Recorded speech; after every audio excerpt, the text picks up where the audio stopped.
This episode is brought to you by LifeLock. Between two-factor authentication, strong passwords, and a VPN, you try to be in control of how your info is protected. But many other places also have it, and they might not be as careful. That's why LifeLock monitors hundreds of millions of data points a second for threats. If your identity is stolen, they'll fix it, guaranteed, or your money back. Save up to 40% your first year. Visit lifelock.com/podcast for 40% off. Terms apply. Today's episode is brought to you by SalesCred Pro, the strategic resource for B2B sales that fortifies your credibility and accelerates the trust building needed for building successful business relationships.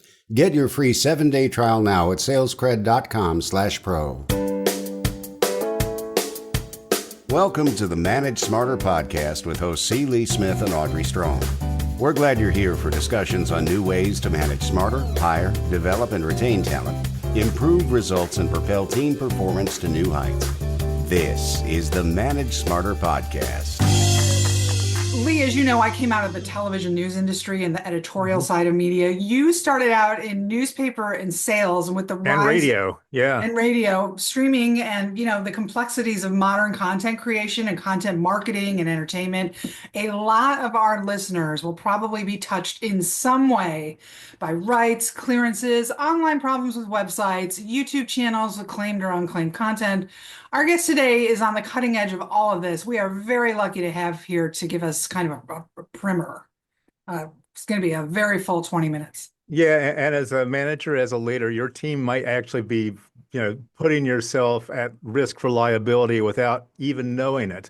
And a lot of that tends to be on how we use things like music and video and things that are other people's intellectual property because we've not checked to see if it's a copyright or in my case, a trademark. I've had a couple issues with that. Sell Smarter, for example, is one of our company's trademarks and has been since the turn of the century. And, we've had to defend that. So some people just instantly think if they keep, if that they're going to make that their tagline or something like that. Nope, sorry, it's already, our trademark. So I've experienced it firsthand, and it's very possible then for you to be very innocent about it, but actually be putting your company at risk. So we're going to talk about how to not put your company at risk. Exactly. So welcome to Manage Smarter, everyone. We're so happy that you're here. My name is Audrey Strong. I'm the Senior Vice President of Communications at SalesFuel. And I am C. Lee Smith. I am the CEO and founder of SalesFuel, which is a registered trademark of SalesFuel Incorporated. All right, Stephanie Weier is our guest, the CEO and co-founder of Brandwood Global, an ad tech app company, as well as an expert with more than 25 years of experience in brand integration and legal rights permissions for film and television. An attorney and entrepreneur, her Brandingo app was out in 2025 this year. That is a solution, it's very interesting, that allows audience-empowered content and commercials to be silently and instantaneously delivered to customers based on their likes and purchase history and handling the payments worldwide. Stephanie, I don't even know where to begin. It's such a huge playing field that you play in. Thank you, Audrey. Thank you. So, I mean, out of, what is it? Patents, trademarks, copyrights, fair use, claimed, unclaimed. What is the most common issue that companies might run into that seems to happen more often than the other? I think copyrights is probably the most litigious issue because it's artwork, it's visuals. It could be a recording like this, a podcast. And because the rights are with the rights holder as soon as it's created, even if they don't file it with the Copyright Office, they have certain rights immediately. This causes some consternation to people who want to create content that want to use maybe a backdrop that has graffiti on it, for example, or a tattoo of an actor. Those are things people don't realize. Those things are copyrights, and those can come back and haunt you, like the Hangover 2, for example. How did you get into this line of work?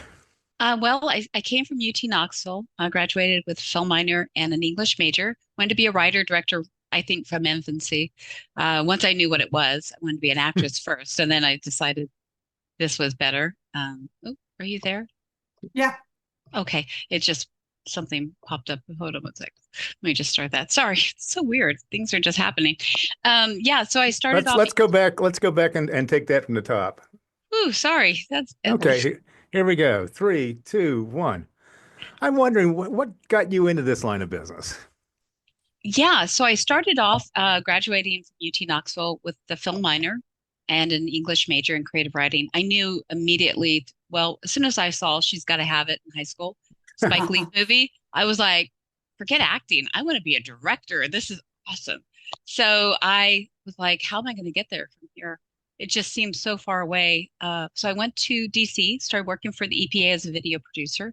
And from there, transitioned over to Hollywood.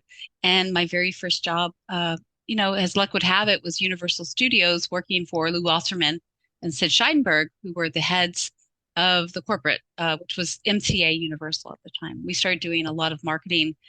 And then just from there, I met my husband and learned about clearances. I was still on my track to be a filmmaker.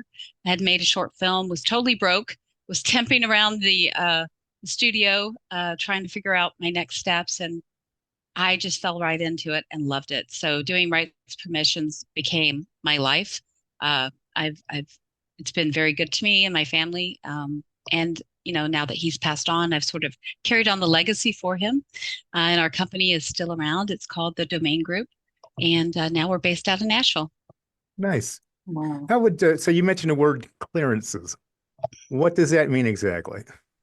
Yeah, that's industry jargon because you think about air traffic control clearance, you're clear for landing. The same idea applies to content, but what it is rights permissions. So you're looking at anything that could be litigious for that piece of content, from copyright, trademark, and patents. IP law is really the space that's in. So if I'm a manager in a job that requires a lot of content creation, or if I'm doing content marketing, my probably knee-jerk reaction will be, well, I don't have time to look up all this stuff and make sure that nobody else in the history of the world has ever blah, blah. Are there any best practices or simple, like a checklist of what I should be every single time looking at when I'm putting something out there? That's a great question. My advice is if you don't hire a clearance company like mine to help watch your back, so to speak, if it's a short piece like a commercial or something, just make sure that your attorney reviews it. And hopefully, if they don't have the background in IP law, that they can get an outside counsel to review it. Because you want to have that piece of paper saying that there is no issue with your E&O, that commercial is free and clear to run. It really is surprising what comes out of the woodwork when you release something that does have IP infringement, because you may think it looks perfect and it may just be deep background, slightly blurred, but it's seen by the copyright holder and they will pursue it. And the judges almost always side with the copyright holder. Right. There seems to be some confusion over the term fair use. What is it and what it's not? And explain that to us. It's like, what is fair use and what is it not? Yeah. So fair use it's like public domain. Those are terms that are very, they're like no terms in our world, because we want to make sure that the attorneys who are IP lawyers who litigate this are the ones really understanding what that means, because case law is really what decides what is protected and what's not. The copyright law and the trademark laws are very lenient, very wide, very vague, intentionally so, because they want the case law to determine what's appropriate and what's not.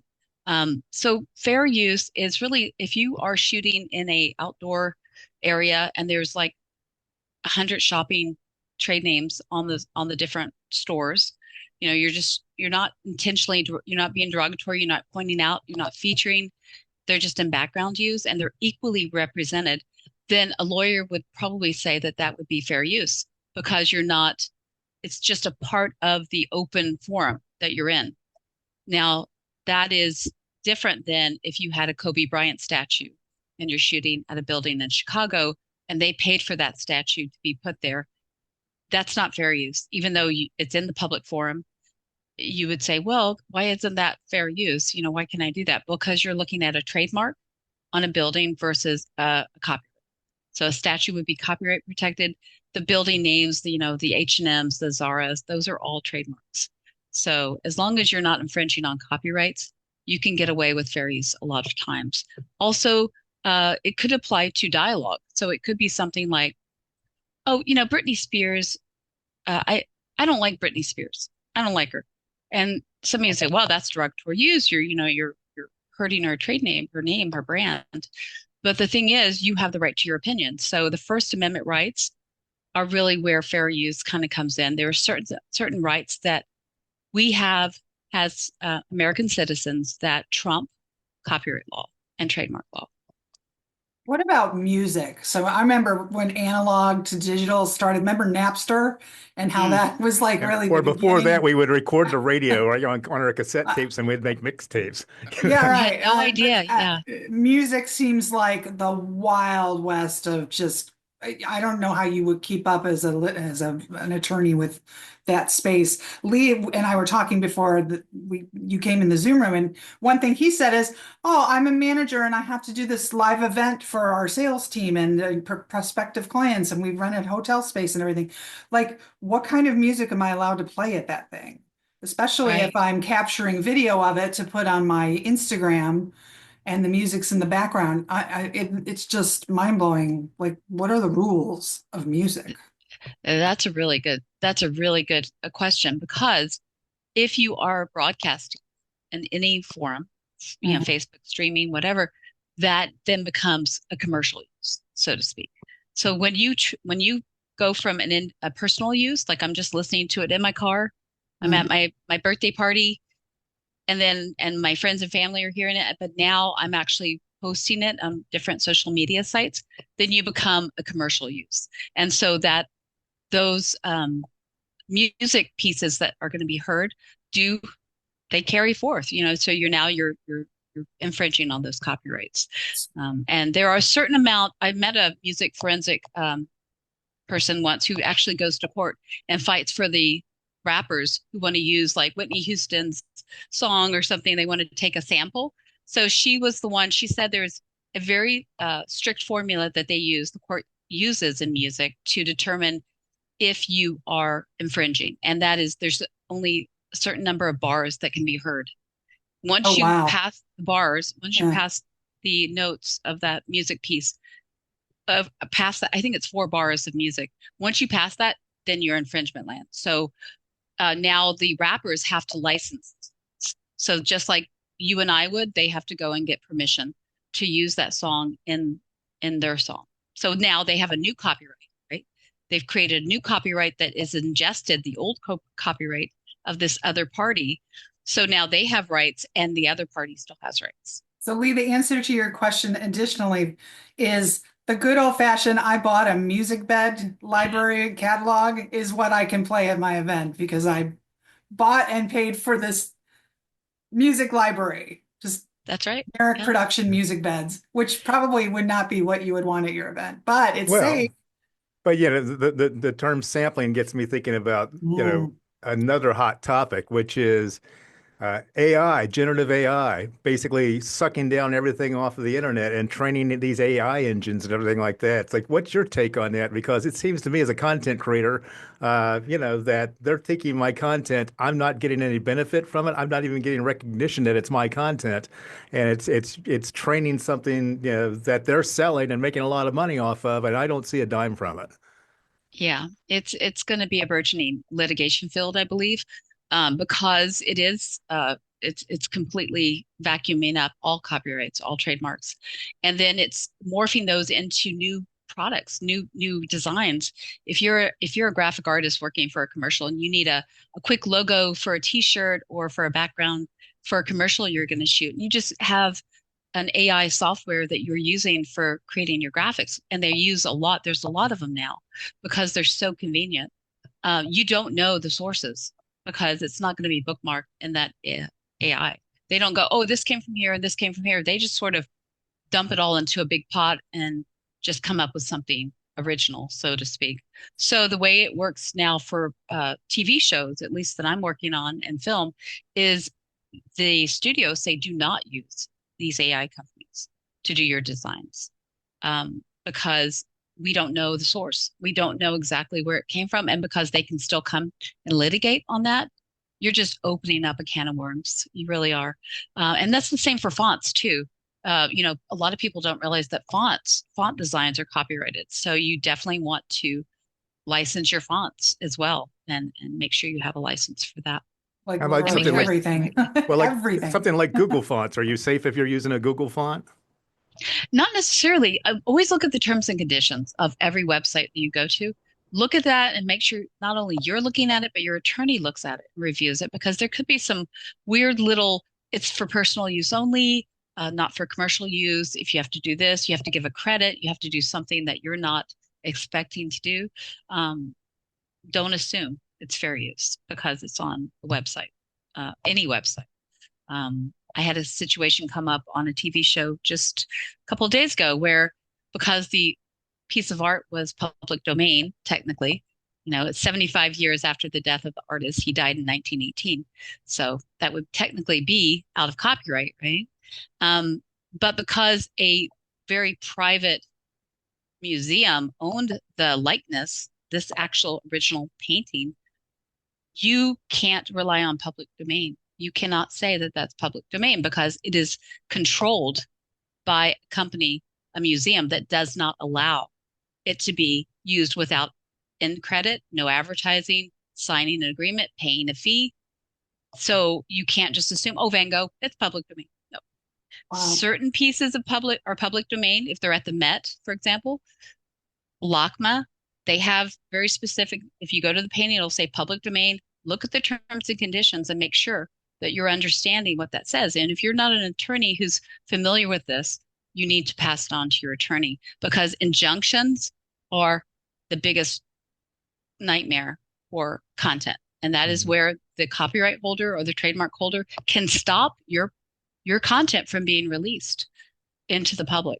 And that can cost millions of dollars. Plus it tarnishes your name. There's also this misconception that all I have to do is change a sentence, change a letter, change a certain font or a line in a logo or something like that, and now it's my original work. It's not, is it? Yeah, that's kind of like the sampling, right? We were talking about, you sample Whitney Houston, put it in your new rap song. Do you own the rights to that then, because it's now ingested into your new project? No. So it's really false attribution. It's also infringement on their copyright. So a perfect example is, do you remember the Obama campaign slogan? He had that sort of red, white, and blue. Yeah, that hope. Cartoony. Yeah, hope and change, right? Yeah. Hope and change. So that was designed by Shepard Fairey, who is a noted graffiti artist in Los Angeles and other places. He did the Obey. If you saw the Obey, underpasses and stuff. So when that came out, it was everywhere. We all can bring that up in our minds. But the problem was, he did create that, but he did not use the photo, an original photo. He got it from an AP photo. Oh, So wow. Associated Press sued him. Oh, Copyright infringement, right? Because he changed it. But they recognized it. And he perjured himself on the stand. He said he did not, but he did. So it was a huge nightmare. But I will tell you what's ironic about that. Shepard Fairey is very litigious about his own graffiti art. So it was sort of like bad karma.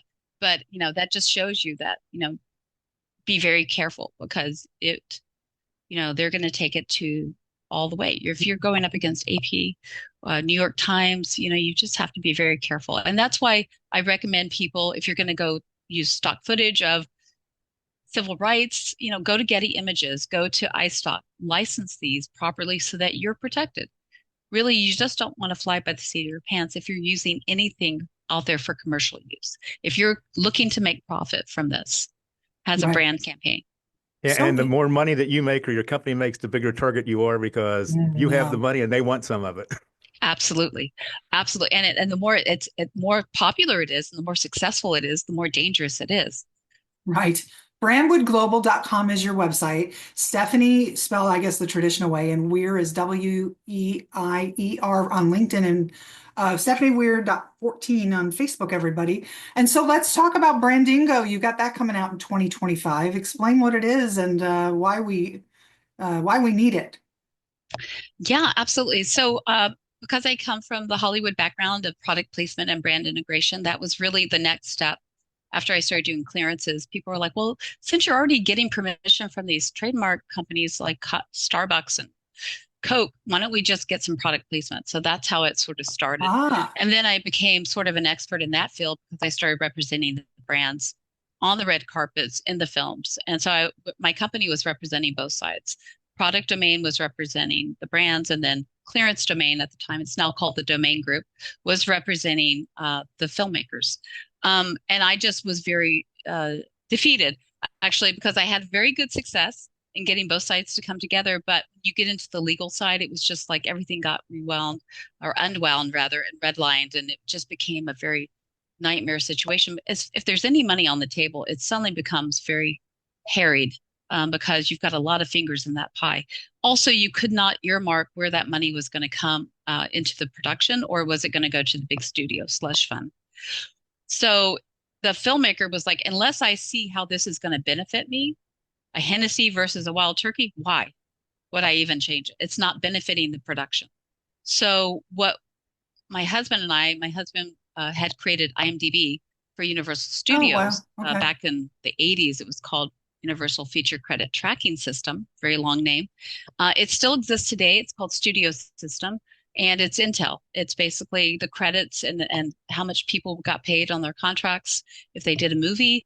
But there was no way in the 80s for people to know, did you really work on arachnophobia, or are you just telling me you did, for example. So it was a vetting process. When Universal saw what they had, they said, hey, we're going to sell this. And that is what became IMDb. And then Amazon bought it for $400 million in 2018, I believe. But anyway, so he had that background. I said, hey, I'm very tired of this. I do it all manually. Is there a way we can come up with some kind of software that, with your background, you've been telling me you do this, can we do that? So that's what Brandwood started off as, is just a matching software for filmmakers and brands to come together for money deals.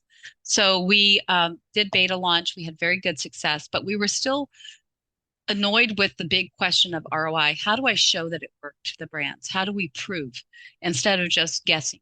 We saw, this many theaters opened. We're assuming this many sales, and that's always been the biggest problem with connected TV in general. But specifically for my use, it was just, if I'm getting a brand to come in for money, I need to show them it worked, so they come in again. And I just felt like we both felt that the industry was taking advantage of the brands, because it would say, come in VW for $250,000, and there would be no real delivery because the legal would tie it up. You can't have a still shot with the actor. You can't have this. You can't do press. And so it was very difficult. So with our technology, what we've done is we've sort of unlocked that. We sort of disrupted the entire industry because we don't need permissions to do this. It's a kind of a Napster idea, but with our Brandingo technology, what it does is it verifies and measures and tracks purchases in real time from connected TV, whether that's film, TV, broadcast, streaming, doesn't matter, podcast. And it's done through an audible sound that we have put a proprietary patent around. So we're not the first to the second screen you've probably heard of. People were trying to do this in the early 2000s, where they were trying to track, from what you're seeing on screen to your mobile device. So we've perfected that, I believe, and we have an MVP, and we launch with a YouTube integration this summer. So very excited. Congratulations on it. Sounds amazing. Thank you. Very complex. Well, it sounds complex, but at the end of the day, it's just basically allowing audiences to interact with content that they see on screen that traditionally has never been able to be tracked. So we allow them to just interact, but it also has high privacy engagement because we don't listen to them. We're only listening to our technology that we've embedded into the soundtrack. I see. Okay. Well, if you want to hire Stephanie's firm, because I think everybody needs you, to be honest. I mean, this is such a crazy universe to operate on, and to be able to have somebody that's got your back. It's amazing. And then congratulations on Brandingo. I hope it's a smashing success. Thanks for listening. If you enjoyed the show, please rate and recommend on iTunes, Overcast, or wherever you get your podcasts.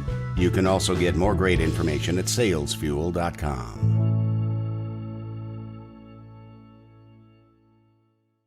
This podcast is a part of the C-Suite Radio Network. For more top business podcasts, visit c-suiteradio.com.